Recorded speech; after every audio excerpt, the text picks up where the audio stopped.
नमस्कार दोस्तों, आज की इस वीडियो में हम बात करेंगे बिहार बोर्ड 10वीं कक्षा के कविता वाले भाग का पार्ट नंबर 2 का मोस्ट इम्पोर्टेंट VVI ऑब्जेक्टिव का रिवीजन कराने वाला हूं। तो दोस्तों, यह वीडियो मात्र 5 से 6 मिनट के अंदर का होने वाला है, तो इस वीडियो को अंत तक जरूर देखिए। तो देखिए, इस पार्ट का पहला प्रश्न है, रस खान का मूल नाम था। तो देखिए, इस प्रश्न का कहने का अर्थ है रस खान का ओरिजिनल नाम क्या था। तो देखिए, उनका नाम सैयद इब्राहिम था, ओरिजिनल नाम, मूल नाम।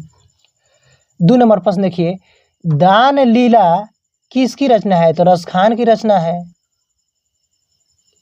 3 नंबर प्रश्न देखिए, रस खान के रचना किसके शासनकाल में हुआ था। देखिए, यह जागीर के शासनकाल में हुआ था। 4 नंबर प्रश्न देखिए, सुजान रस खान में किसकी भक्ति का वर्णन है। तो देखिए, इसका आंसर हो जाएगा कृष्ण की भक्ति का वर्णन किए हैं रस खान ने। 5 नंबर प्रश्न देखिए, रस खान की काव्य भाषा है। तो रस खान की काव्य भाषा देखिए, ब्रज भाषा में वे रस खान किसी भी कविता को लिखते थे। 6ठा नंबर प्रश्न है, स्वच्छंद काव्य धारा का प्रवर्तक है। तो देखिए, इसका आंसर हो जाएगा रस खान स्वच्छंद काव्य धारा के प्रवर्तक थे। 7 नंबर प्रश्न देखिए, ऐनी का अर्थ होता है। तो ऐनी का अर्थ खजाना होता है। 8 नंबर प्रश्न देखिए, रस खान के बारे में टिप्पणी किसने लिखी। तो देखिए, इनके बारे में डॉक्टर विजेंद्र ने टिप्पणी लिखा है। 9 नंबर प्रश्न देखिए, रस खान के रचना काल के समय किसका राज्यकाल था। तो इसका आंसर हो जाएगा जहांगीर का शासनकाल था।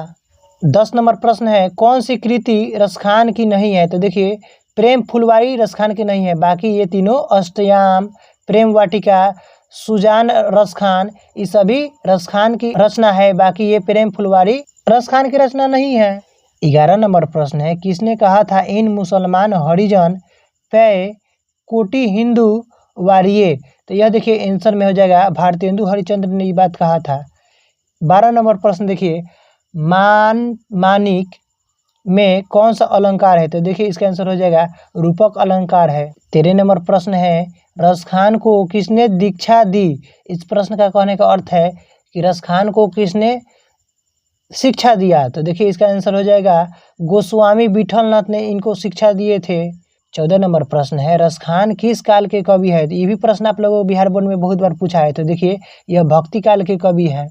15 नंबर प्रश्न है, रस खान दिल्ली के बाद कहाँ चले गए। तो ये देखिए ब्रज भूमि पर चले गए। 16 नंबर प्रश्न है, रस खान की भक्ति कैसी थी। तो ये देखिए, इनकी भक्ति सगुण थी। 17 नंबर प्रश्न है, रस खान हिंदी के लोकप्रिय कवि, जातीय कवि है। 18 नंबर प्रश्न देखिए, स्वामी विठलनाथ ने रस खान को कहाँ दीक्षा दिया। पुष्टि मार्ग में।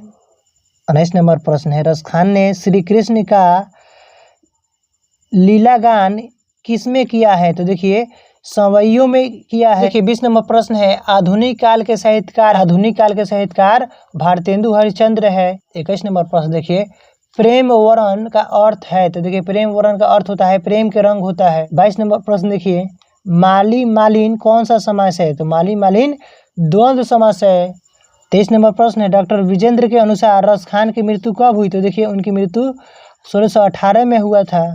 24 नंबर प्रश्न देखिए, रस खान का जन्म कब हुआ। तो देखिए, रस खान का जन्म 1533 में हुआ। 25 नंबर प्रश्न है, 252 वैष्णव की वार्ता के आधार पर रस खान का जन्म कहाँ हुआ था। तो देखिए, इनका जन्म दिल्ली में हुआ था। 26 नंबर प्रश्न है, प्रेम ऐनी श्री राधिका में कितने दोहे संकलित है। तो देखिए, इसमें 4 दोहे संकलित है। 27 नंबर प्रश्न देखिए, करील के कुंजन के ऊपर वारों के अंतर्गत कितने समैया संकलित है। तो देखिए, 1 संकलित है। 28 नंबर प्रश्न देखिए, दान लीला में कितने छंद संकलित है। दान लीला में 11 छंद संकलित है।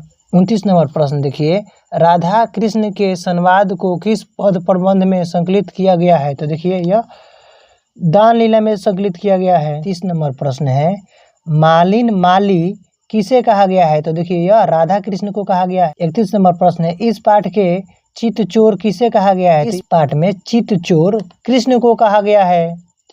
तो दोस्तों, इस पाठ में इतना ही मोस्ट इम्पोर्टेंट सवाल था।